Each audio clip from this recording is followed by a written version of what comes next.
కేంద్ర హోంశాఖ మంత్రి అమిత్ షా కాసేపట్లో ఏపీలో పర్యటించనున్నారు. అనంతపురం జిల్లా ధర్మవరంలో నిర్వహించే బహిరంగ సభలో పాల్గొంటారు. ప్రజాగళం పేరుతో నిర్వహిస్తున్న ధర్మవరం బహిరంగ సభలో కూటమి అభ్యర్థికి మద్దతుగా ప్రచారం చేస్తారు అమిత్ షా. ఈ సభలో అమిత్ షాతో పాటు టీడీపీ అధినేత చంద్రబాబు కూడా పాల్గొనున్నారు.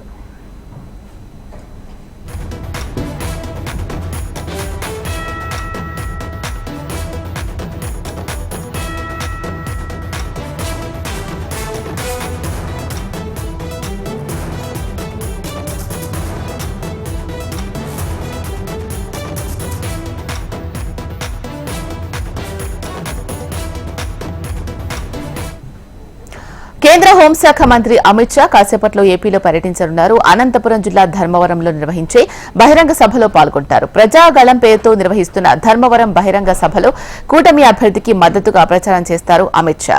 ఈ సభలో అమిత్ షాతో పాటు టీడీపీ అధినేత చంద్రబాబు కూడా పాల్గొనున్నారు.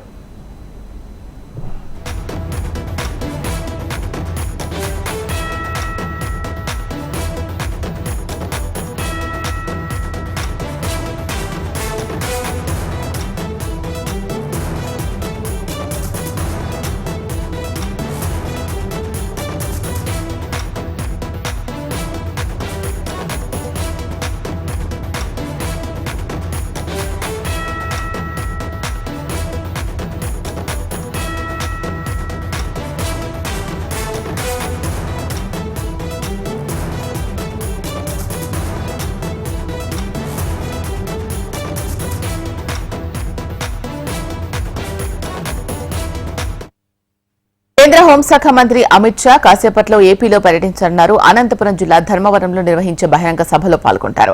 ప్రజాగళం పేరుతో నిర్వహిస్తున్న ధర్మవరం బహిరంగ సభలో కూటమి అభ్యర్థికి మద్దతుగా ప్రచారం చేస్తారు అమిత్ షా. ఈ సభలో అమిత్ షాతో పాటు టీడీపీ అధినేత చంద్రబాబు కూడా పాల్గొనున్నారు.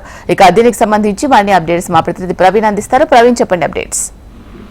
ఇలా మరికొద్దిసేపట్లో కేంద్ర హోంశాఖ మంత్రి అమిత్ షా ధర్మవరం రానున్నారు. ధర్మవరం నుంచి బీజేపీ తరఫున కూటమి అభ్యర్థిగా సత్యకుమార్ బరిలో నిలిచిన నేపథ్యంలో ఆయనకు మద్దతుగా ఇవాళ ప్రచారం చేయడానికి కేంద్ర హోంశాఖ సహాయ మంత్రి అమిత్ షా పాల్గొన్నారు. ఆయన తరఫున ప్రచారంలో పాల్గొనడానికి అదేవిధంగా టీడీపీ అధినేత నారా చంద్రబాబు నాయుడు కూడా ఈ సమావేశానికి హాజరు కానున్నారు. మార్కెట్ సర్కిల్ లో బహిరంగ సభ ఏర్పాటు చేశారు. బహిరంగ సభలో అమిత్ షా, చంద్రబాబు ఇద్దరు కూడా పాల్గొనున్నారు. కూటమి అభ్యర్థికి మద్దతుగా ఇద్దరు కూడా ఇవాళ ప్రచారంలో పాల్గొన్నారు. కేంద్ర హోంమంత్రి నేరుగా బెంగళూరు నుంచి ప్రత్యేక హెలికాప్టర్ లో ధర్మవరం చేరుకోనున్నారు. అక్కడి నుంచి తెలంగాణలో ప్రచారానికి ఆయన తెలంగాణకు బయలుదేరున్నారు. మధ్యాహ్నం 1:30 గంట వరకు ఇక్కడ సభ ముగుస్తుంది. 1 గంట తర్వాత ఆయన తెలంగాణకు వెళ్లే అవకాశాలు ఉన్నాయి. శిలా. Right, thank you Praveen.